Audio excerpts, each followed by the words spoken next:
Et vous êtes bien sur RMC et BFM TV. Bonjour Gérald Darmanin. Bonjour. Vous êtes le ministre de l'Intérieur et des Outre-mer. Merci d'être dans ce studio pour répondre à mes questions. Elles sont nombreuses. On va parler sécurité, terrorisme, immigration. Bien sûr, vous revenez de Lampedusa. Mais je voudrais qu'on commence par la sécurité. Parce que je voudrais refaire le déroulé de ce qui s'est passé dans le quartier de Pisevin. Pisevin, le 22 août dernier, c'est à Nîmes. Fayette, 10 ans, était touché par une balle perdue. Le 23, le lendemain, vous envoyez la CRS 8.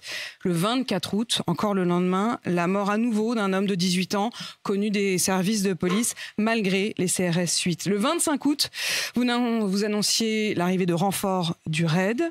Le 26 août, un jeune de 15 ans était poignardé dans le centre-ville de Nîmes.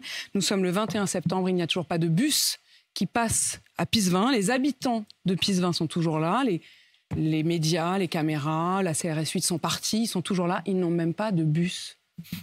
Alors, les policiers ne sont pas partis. S'il n'y a plus la CRS 8, il y a une unité de force mobile, des gendarmes mobiles qui sont constamment dans le quartier Pisevin, qui est un quartier très difficile. Je l'ai visité plusieurs fois, 16 000 habitants qui vivent dans une copropriété dégradée. Et donc la police, la gendarmerie fait son travail de sécurité, de lutte contre les dealers, mais il faut avouer que dans ce quartier de Nîmes, à Nîmes en général, et dans ce quartier en particulier, il faut tout refaire. Il faut refaire ce quartier parce que c'est une copropriété dégradée, il faut faire ce qu'on appelle la rénovation urbaine, il faut changer une forme de service public qu'on y applique, et notamment y mettre peut-être au cœur de ce quartier des policiers qui n'existent plus. Le commissariat depuis 30 ans est parti de ce quartier. Et il faut ensemble, avec la commune, avec le ministre du Logement, avec l'intégralité sans doute des habitants, changer la donne. C'est un des quartiers les plus... Ils attendent. Je ne suis pas élu à Nîmes. Moi, mon travail, si j'ose dire, c'est d'essayer, avec les policiers et les gendarmes, de répondre à des urgences qui sont à Nîmes parfois dramatiques, puisque la pression que nous mettons contre les trafics de drogue, notamment à Marseille, remonte dans le département du Gard et parfois dans le département du Vaucluse. La lutte contre les dealers est très importante. La police judiciaire est derrière tous ceux qui ont commis ces actes ignobles, cet enfant qui est mort, et même ce règlement de compte qui touche sans doute aussi un trafiquant de drogue. Mais par ailleurs, ce n'est pas la police et la gendarmerie qui peut rénover les logements, qui peut remettre du commerce, qui peut réouvrir des écoles. Le ministère de l'Intérieur est là pour l'urgence. Je comprends, mais il y a presque un côté, c'est assez insupportable, j'imagine, pour ceux qui y habitent et qui nous écoutent ou qui nous regardent en ce moment. C'est pas de ma faute, quoi. Je ne suis pas l'élu à Nîmes, vous le constaterez. Oui, mais vous êtes le ministre je peux vous parler de Tourcoing. À Tourcoing, on a un quartier très difficile. Garantit la sécurité à tous les habitants. Vous avez parfaitement raison. Ils habitent. Vous avez parfaitement raison. Je peux vous parler aussi de mon quartier à Tourcoing, 90% de logements sociaux avec beaucoup de trafic de drogue que nous reconstruisons totalement. 350 millions d'euros. Ce qui est certain, c'est que la police et la gendarmerie fonctionnent comme des pompiers. C'est des urgentistes. Si quelqu'un mangeait mal, fumait, buvait, ne dormait peu et fait un AVC sur notre plateau, ok, on appellera les pompiers, on essaiera de le sauver. Ils le sauvent, ils ne le sauvent pas. On peut reprocher aux pompiers leur manque de formation, leur manque de moyens, leur manque de rapidité. Mais ce n'est pas à cause des pompiers qu'il est mort. C'est à cause de 20 ans, 30 ans, 40 ans de mauvaise vie. Ben, c'est pareil pour l'insécurité et la délinquance. Vous dites qu'il y a des quartiers qui sont malades. Il y a des quartiers. Et que vous arrivez, il y a des endroits. Presque, bon, il n'y a plus grand chose à faire. En tout cas, ça prendra du temps. Il y a des choses à faire, mais la démagogie qui consiste à dire que seule la police et la gendarmerie peut aider un quartier à aller mieux et éviter que des enfants de 10 ans attaquent des enfants de 10 ans, bah je dis c'est faux. L'autorité c'est partout, l'autorité c'est à l'école, l'autorité c'est dans la famille, l'autorité c'est dans l'immigration, l'autorité c'est dans l'intégration, l'autorité c'est dans le logement. L'autorité, et oui c'est vrai, vous avez raison, il faut que collectivement, et nous au gouvernement, on remette plus d'autorité, ça aide des quartiers difficiles. Le 22 août, il est mort, Fayette. Est-ce qu'on sait où sont ces meurtriers ? Alors la police judiciaire y travaille. En tout cas, ce que je peux vous dire, c'est qu'ils ont beaucoup d'éléments. Et comme d'habitude, la police les interpellera. Ça prendra le temps que ça prendra, mais ils seront interpellés. Ils seront interpellés. Exactement. Pendant ce temps-là, à Marseille, évidemment, méga sécurité à Marseille et d'ailleurs dans toute la France. Vous nous direz dans un instant combien d'unités de police sont déployées. Méga sécurité pour le pape, mais là encore, c'est un peu comme Pisevin. On a des témoignages de familles entières qui tirent les matelas pour dormir dans la cuisine parce qu'ils ont peur de se prendre une balle perdue s'ils sont près de la fenêtre. Alors à Marseille, nous avons beaucoup travaillé, nous continuons à beaucoup travailler. Marseille, on le sait, depuis très longtemps, est gangrénée par la drogue. Il y a des quartiers où la police, avec la ville de Marseille, avec l'ensemble de la politique, on va dire, qu'elle soit locale ou nationale, on gagne. C'est le cas de la Paternelle, par exemple. C'est le cas de certains quartiers sud et de certains quartiers nord. Et il y a des endroits plus difficiles, où lequel il y a malheureusement cette jeune femme qui est morte dans des conditions absolument atroces, bien évidemment, sur lesquelles nous continuons à nous battre. Il y a 4 unités de force mobile aujourd'hui à Marseille. Nous avons augmenté 300 le nombre de policiers à Marseille qui, toutes les demi-heures, attaquent des points de deal. Il y a cependant à Marseille une mère à attaquer. une mer de drogue. Et je veux vous dire ici qu'encore une fois, les policiers et les gendarmes, ils font un travail difficile. Les magistrats, les accompagnent. La ville de Marseille fait, comme tous les maires de France, j'imagine, ce qu'elle peut. Mais ceux qui font vivre le trafic de drogue, c'est les consommateurs. On peut aussi dire à votre antenne, comme partout en France, que s'il n'y avait pas de consommation, il n'y aurait pas de vente, il n'y aurait pas de point de deal, il n'y aurait pas d'enfants de 10 ans qui seraient tués. Donc quand on fume un joint ou quand on prend un rail de coke, y compris dans les beaux quartiers, parce que c'est souvent une consommation de beaux quartiers, on est aussi responsable de cette situation. Et il y a 10% de Français, c'est pas beaucoup, et en même temps c'est beaucoup, qui consomment de la drogue, 10%. Mais il faut aussi dire à ces 10% qu'ils sont responsables de ces situations. Sécurité encore, avant de passer à la question de l'immigration. Il y a 168 unités de police en France, me semble-t-il. Unités de force mobile pour les CRS et les gendarmes mobiles. Et il y en a 166 qui sont mobilisés. Exactement. Là, ces jours-ci. Ça n'est jamais arrivé. On a une semaine extrêmement difficile, qui a commencé au point de vue de l'ordre public, qui a commencé à partir de ce week-end. À la fois la Coupe du Monde de rugby, chacun le voit qu'il y a des matchs un peu partout en France et qui se déroulent bien. Des matchs de football, il y a eu PSG Dortmund qui s'est déroulé, l'avenue du Roi Charles pendant 3 jours, qui va de Paris à Versailles, à Saint-Denis, à Bordeaux. Le pape, pendant que le Roi Charles est à Paris et à Bordeaux, il est pendant 2 jours à Marseille, où il va rencontrer d'ailleurs, vous le savez, les Marseillais, au sens très large du terme, dans les rues de Marseille. Et puis nous terminons encore avec d'autres matchs de rugby. Ce soir, il y a France-Namibie au Stade Vélodrome, justement. Il y a PSG-OM dimanche. Pour le ministre de l'Intérieur et pour les policiers et gendarmes, c'est beaucoup d'endroits où il faut sécuriser, éviter les attentats, éviter les phénomènes de délinquance. Et oui, nous n'avons jamais mobilisé autant de policiers et de gendarmes que pendant cette semaine. 166 unités sur 168, sur un total de 168. Ça veut dire que s'il y a un imprévu, s'il y a un attentat, s'il y a quoi que ce soit, on est démunis. Alors, ce ne sont pas les mêmes unités qui s'occupent des choses comme les attentats. On est à flux tendu, en fait, évidemment. de policiers. Non, ce que je veux dire, c'est que les policiers et gendarmes, moi, je leur tire un très grand chapeau. Je leur refuse des congés, il faut que les Français le sachent. Je dois 30 jours de congés aux CRS et aux gendarmes mobiles qui ne voient pas leur famille. Et les CRS et gendarmes mobiles, souvent, ils sont attaqués. Voilà, parce que j'ai vu qu'il y avait des manifestations encore contre la police organisées par la NUPES, en tout cas par LFI samedi. Moi, je veux dire que les policiers et gendarmes, c'est des gens qui ne gagnent pas beaucoup d'argent, qui ne voient pas beaucoup leur famille et qui sont envoyés partout en France pour ici sécuriser un quartier, là tenir une frontière, là pour que la France puisse accueillir le pape, là pour que nous puissions effectivement vivre dans le métro correctement. Donc je veux remercier les policiers et gendarmes pour cet effort qui se fait un effort qui va nous permettre de bien organiser les Jeux Olympiques. Gérald Darmanin, puisque vous en parlez, cette manifestation samedi, il y a un syndicat de policiers, le syndicat Alliance, qui demande à ce que vous l'interdisiez, à la fois pour des raisons effectivement de maintien de l'ordre, parce qu'ils disent on est mobilisé ailleurs, mais aussi parce que sur le fond, ils considèrent que cette manifestation ne devrait pas avoir lieu. Est-ce que vous allez interdire cette manifestation de samedi ? Alors, autre chose, d'abord, il y a une manifestation, il y a beaucoup de manifestations en France, un peu partout. Ce n'est pas une manifestation à Paris, il y a plusieurs villes de province qui déclarent des manifestations. Deuxièmement, on ne connaît pas encore le nombre de personnes qui vont venir, donc on va avoir cette discussion, les préfets avec les organisateurs, bien évidemment. Troisièmement, ce n'est pas au ministre de l'Intérieur d'interdire par principe des manifestations, y compris quand c'est des manifestations contre les agents du ministère de l'Intérieur. C'est la beauté de la démocratie de voir des policiers protéger des gens qui disent du mal des policiers. C'est comme ça, c'est l'honneur des policiers de le faire. Mais il est vrai que des préfets, ici ou là, s'il y avait des événements exceptionnels, c'est-à-dire effectivement l'arrivée du pape à Marseille, un match de rugby, des difficultés particulières, pourraient prendre des arrêtés d'interdiction, mais c'est aux préfets de prendre leurs responsabilités, chacun dans leur département, il n'y a pas de consigne générale. Aujourd'hui, jeudi, il n'y a pas de décision sur la manifestation de samedi, mais ça pourrait être interdit si les conditions... Dans un département ou dans un autre, si les conditions de sécurité ne sont pas établies, si les organisateurs ne font pas bien leur travail avec la préfecture, nous pourrions le faire. Gérald Darmanin, vendredi, le groupe Al-Qaïda dans la péninsule arabique a diffusé un message de menace contre la Suède et contre la France. Plus précisément, la menace, je cite, vise un ministère. Vous prenez cette menace terroriste au sérieux ? Oui. Vous savez, il y a depuis 12 ans une non-publication de cette dite revue. Le fait qu'elle ait été publiée est une menace sérieuse pour la Suède comme pour nous, comme pour tous les pays occidentaux. Le ministère est un objet, mais ça peut être bien évidemment beaucoup d'autres endroits. On l'a vu dans tous les attentats qu'on a connus. On en a déjoué 47 depuis que le président de la République est président de la République. 15 ont malheureusement abouti. Et la menace terroriste, elle a toujours, je l'ai toujours dit, été très prégnante. Qu'elle s'agisse des islamistes, Daesh ou Al-Qaïda, comme vous l'avez dit, qui peut aussi s'agir de l'ultra-droite ou de l'ultra-gauche de façon plus petite, mais quand même important. On a déjoué 10 attentats d'ultra-droite, par exemple.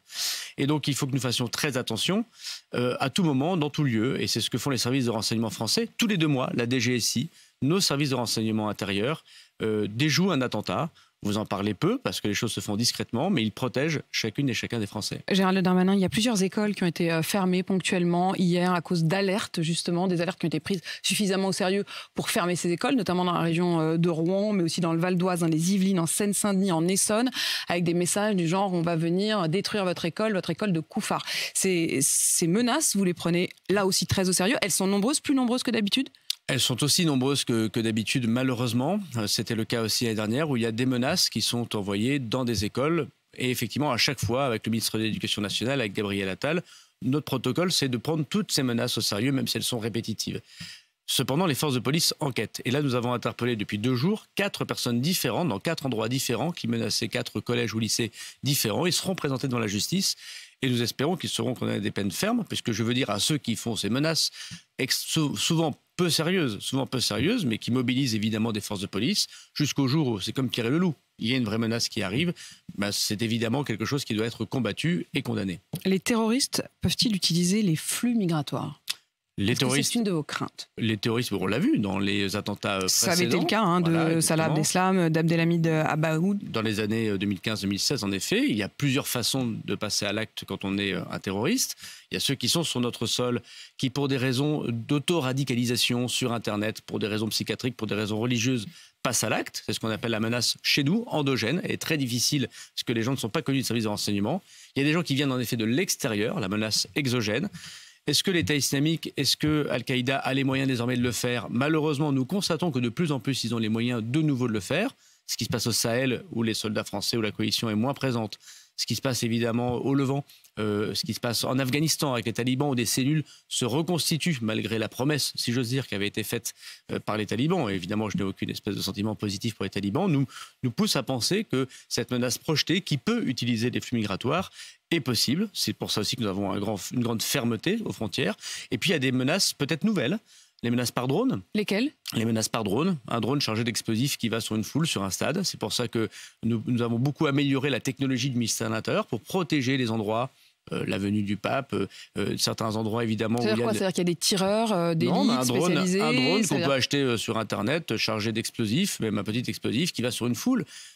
C'est un drone, ce serait une attaque comme dans des théâtres d'opérations extérieures. Mais quand vous dites on a beaucoup spécialisé, ça veut dire quoi ? C'est-à-dire que les policiers qui sont là, nous luttons contre les drones. Ils s'entraînent à tirer contre des drones. Enfin, j'essaye de comprendre comment ça marche. La Coupe du Monde du Qatar, par exemple, a permis à la France, notamment à la gendarmerie nationale, de vendre son savoir-faire. Nous avons protégé l'intégralité de la Coupe du Monde du Qatar dans la lutte anti-drone. Il y a donc une couverture. Je ne peux pas le dire autrement. Une sorte de dôme. Exactement, qui empêche les drones malveillants de venir et qui permet aux drones médiatiques, par exemple, de passer. Donc la lutte contre les drones, nos soldats connaissent ça depuis quelques années. Ça peut venir sur le théâtre, évidemment, national. Et puis il y a d'autres possibilités. Il y a des armes qui circulent malheureusement en Europe. Vous savez, la guerre de Serbie, elle a malheureusement, et de l'ex-Yougoslavie, elle a fait naître beaucoup de trafic d'armes ensuite. Ce qui se passe en Ukraine inquiète les services de renseignement, dans le sens où il y aura pendant plusieurs années, malheureusement, des armes qui circuleront. Donc la menace, elle est protéiforme. Ça peut être quelqu'un isolé, ça peut être des gens qui passent par les flux migratoires, ça peut être la technologie, ça peut être le cyber. Une attaque cyber contre un hôpital où tout s'arrêterait avec des gens qui sont en train de se faire soigner, c'est évidemment une attaque terroriste aussi. Gérald Darmanin, vous avez déclaré non, la France n'accueillera aucun des clandestins arrivés ces derniers jours sur l'île de Lampedusa. Et vous avez ajouté, sauf ceux dont la demande d'asile serait reconnue comme étant valable. Tout est dans le sauf, non ? Ce qui se passe depuis que la France est une grande démocratie, c'est que nous accueillons les réfugiés politiques, les gens qui sont persécutés par leur régime politique, qui sont persécutés pour leur liberté de culte ou de ne pas croire. Les femmes qui sont attaquées dans leur chair, les gens qui considèrent pour plein de raisons qu'ils n'ont plus la possibilité de s'exprimer dans leur pays, quelle que soit leur nationalité. La France, depuis toujours, les a accueillis, ce qu'on appelle les réfugiés politiques. Nous appelons aujourd'hui ça ceux qui ont l'asile. Et puis, il y a les migrants qui sont en fait des personnes irrégulières. Voilà, des personnes qui, pour des raisons économiques, que nous comprenons d'ailleurs très bien, il ne s'agit pas de leur jeter la pierre, bien évidemment, détournent la façon dont on doit arriver en Europe, c'est-à-dire pas par des voies légales, mais par des voies illégales, par des passeurs criminels, pour pouvoir venir sur notre sol européen. L'essentiel des gens qui sont aujourd'hui à Lampedusa, de ce que j'ai comme information de la part du ministre italien de l'Intérieur que j'ai rencontré en effet lundi, c'est que l'essentiel de ces personnes, pas 100%, mais l'essentiel de ces personnes sont camerounaises, sont sénégalaises, sont ivoiriennes, sont gambiennes, sont tunisiennes.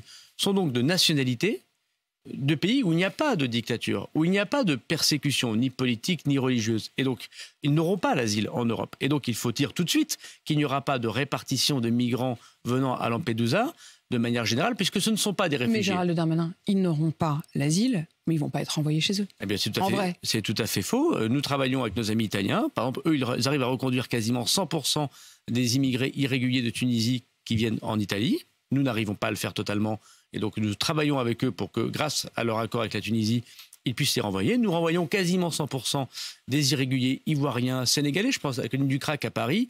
Il y avait beaucoup de gens qui étaient de ces pays-là. 100% des gens que nous avons arrêtés à Paris ont été renvoyés en Côte d'Ivoire, au Sénégal, en Gambie. Oui, alors, et donc, si on à l'entrée concrètement à la frontière européenne, nous devons faire les tests tout de suite. C'est le pacte migratoire que nous avons négocié à Bruxelles, porté par le président de la République. Les Italiens doivent l'appliquer. Nous discutons avec eux en ce moment même de ça, pour envoyer les personnes immédiatement lorsqu'on voit qu'ils n'ont pas l'asile. Et s'ils ont l'asile, on est d'accord, évidemment, pour pouvoir prendre notre part du fardeau. Mais Gérald Darmanin, toute la question, c'est qu'effectivement, à partir du moment où ils demandent l'asile, seront-ils vraiment, dans les faits, reconduits? Je voudrais qu'on prenne un exemple qui date d'il y a moins d'un an, l'Ocean Viking.